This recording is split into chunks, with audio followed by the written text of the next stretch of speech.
Welcome back everybody to another video. We're here with this Ford Fusion once again. We're doing inner, outer tie rod ends, front and rear Swaybar end links. We're just going to do them together because neither of them take very long and they're pretty cheap on Rock Auto. Well, a couple bucks a piece really. It's super cheap. So I'm going to take you through step by step, tell you everything you need to know, what tools you're going to use, and make it super simple for you and hopefully save you a bunch of money. So like, share, comment below, help me out with this algorithm, and let's get into it.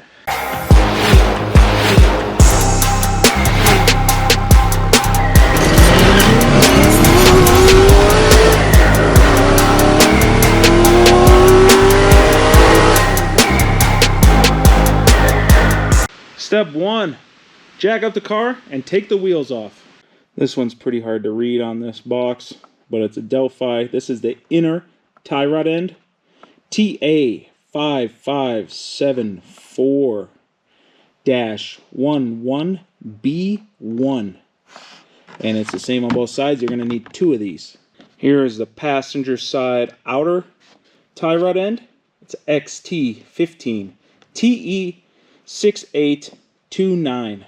Driver side outer tie rod X15TE6830, and it comes wrapped up like this. It has a protective cover on the boot, comes with the nut, and obviously the outer tie rod end.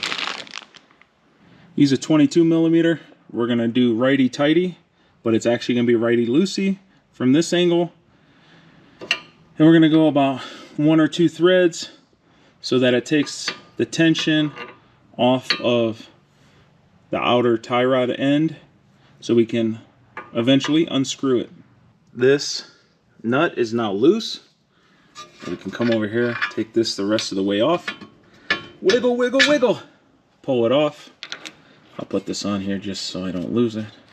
And now you're going to go lefty-loosey and you're going to remove this tie rod end. We need to remove this nut. Take a pair of pliers, remove this clamp from the bellow that covers up the inner tie rod end. We need to pop this clamp off the back. It's not reusable. So you see that little metal here? You put a screwdriver in, then you whack it with a hammer. Got this clamp off, throw it in the garbage. All we're gonna do to take this off is grab it, wiggle left and right, wiggle left and right, and pull, and it should come off, and that's what you should be able to see. Go to AutoZone, buy you one of these, pretty cheap. It's a tie rod removal tool. You slide it over, put it right there. You tighten those nuts down, and then that grabs onto here. And then what you can do is you put an extension with a breaker bar, and you just righty-tighty, lefty-loosey this off, and then unscrew it by hand the rest of the way. I'm working on the driver's side. This is the passenger side. So what we're going to do is we're going to push here to compress the passenger side tie rods as much as possible. And then what that does is it makes the tie rod on the driver's side come out. So that way you're not trying to do all this work around this sway bar or anything. This thing will be pushed out. Once you break it loose, you can pull the tool off, and then you can just take it off, throw it in the garbage. Grab your new part, take the nut off because it's going to be in our way, and then we can install this the same way we just removed the other one. Put it on as far as possible by hand. Put the tool on and tighten it down. After you tighten the tool on, you could put your breaker bar, ratchet, whatever in here and torque this down nice and tight so you know it's not going to move. If you need a torque spec, you're going to have to Google it. I just do everything by feel. Find a hose clamp that fits the bellow, and we're going to wiggle this back on and tighten the hose clamp down. It's easier to put the bellow back on if this side is now compressed. So go on the other side of the vehicle, turn the wheel, so that this is compressed all the way, and it'll make it much easier to put this back on. Push the front piece of the bellow until you feel it click. There's like a little groove sort of cut out where this thing sits. Then take some pliers, squeeze this, reinstall it onto that part of the bellow. Screw the new nut on, and you want to go pretty far on. I'm just going to use a drill. Well, I'll probably put it somewhere back here for now. Grab your new tie rod end. You're going to want to tilt this thing down, because otherwise you're just going to hit this. So now I can put this on righty-tighty and just feed this on. Get it where it looks halfway decent. Make sure the steering wheel's straight. Make sure this rotor is straight. And then you want this to line up here. Obviously you have to screw it in a bunch, right? So you're going to want this lined up with that hole, and we'll fine tune it after this, but for now just screw it in to where you think it's good to come through here, and leave the rotor straight. Now we have this slid in, I have this started. You're going to push up here to put friction here, use an impact and run down the nut till it's tight, then torque it with a torque wrench. Look it up if you need the number, but I just do it till it feels tight and it stops moving. Now that you've done this side of the vehicle, you're going to use all the same exact steps on the other side of the vehicle. So just go on the other side and do the same exact thing you just did all over again. We're going to adjust the toe.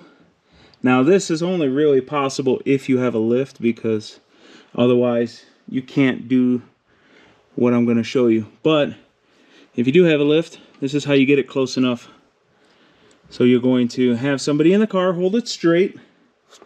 Then you're going to look like this until you see the back tire. And then you're going to go till the back tire disappears. Now you see this and this are, you can see both sides of this tire in the front. What you want is you want the back tire to disappear. At the same time, this edge of the front tire disappears. So as you're coming across, boom. This should be covering everything, and all you should see is this. So it should be even, and then when you barely move, you should be able to see this edge, and the rear tire.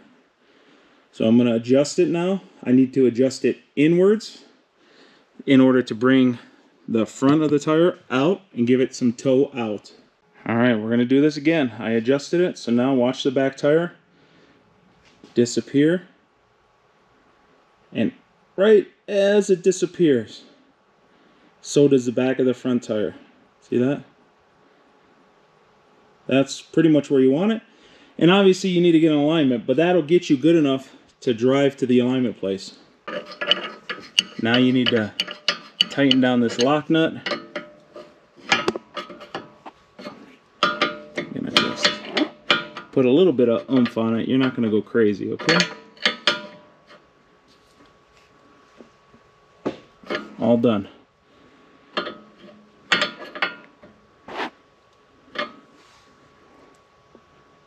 I'll go to the other side of the vehicle, and we got to do the same exact thing.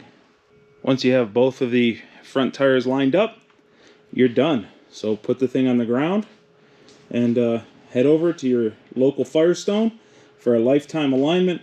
It's like 220 bucks. You can get as many alignments as you want. You can go every day if you want. All right?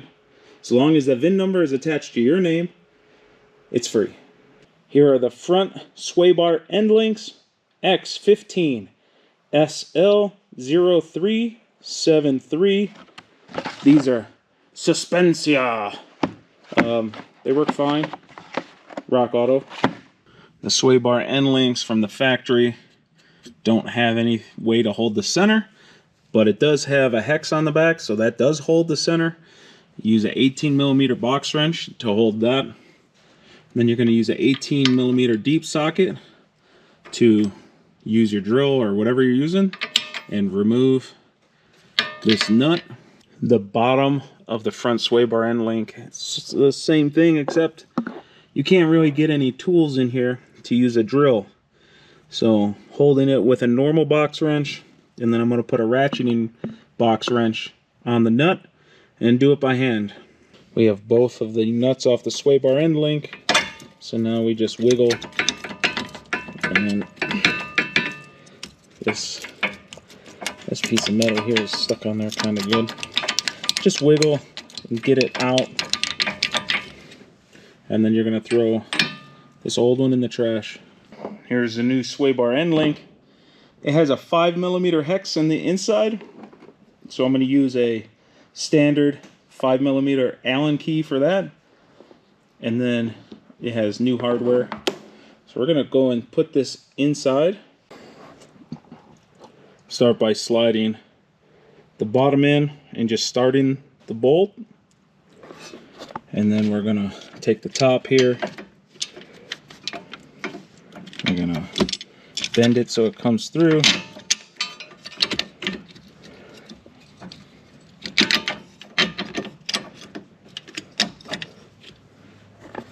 So I'm going to have to fight with it a little bit to get it all the way through, but you get the idea. Push it through, start the nut. I'm going to use a 6mm, and I'm going to put the drill on reverse. I'm going to put it here. I'm going to hold the nut with this wrench, and I'm going to reverse the center stud to tighten it down. Once you have the nut tightened down, you can just use the wrench and torque it down the rest of the way by just having the friction. The center won't spin. Public service announcement: I bought 2 of these end links. One of them has 6mm and one of them has 5mm on the inside. The sway bar end links I'm using are Supreme Mevotex, and this one's a MS 408118.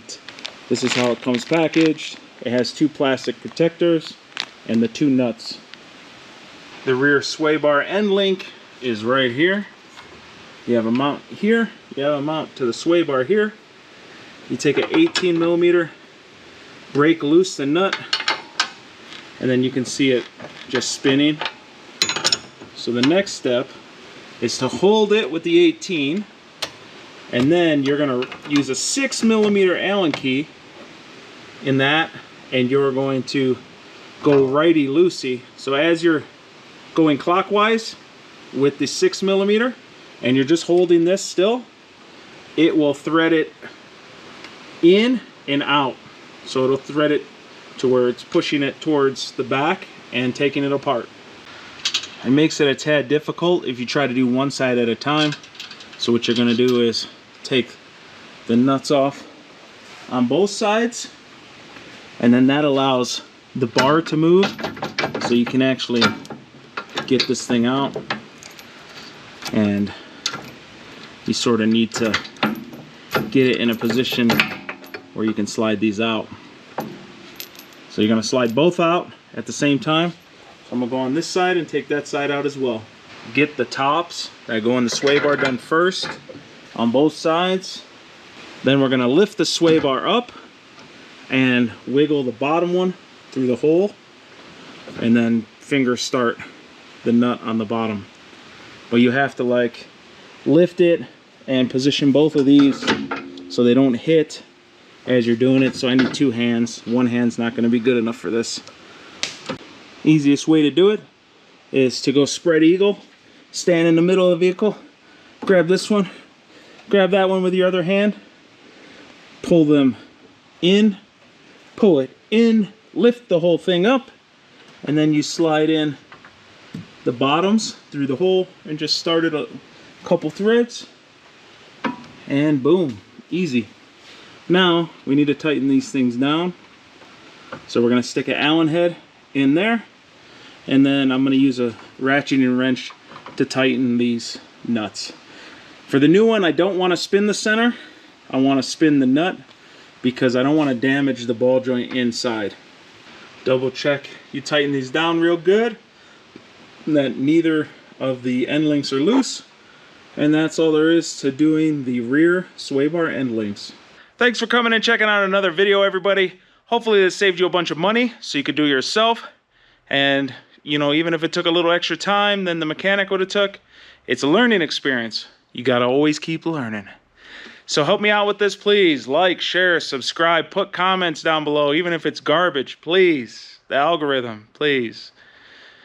Till next time, Wrench on.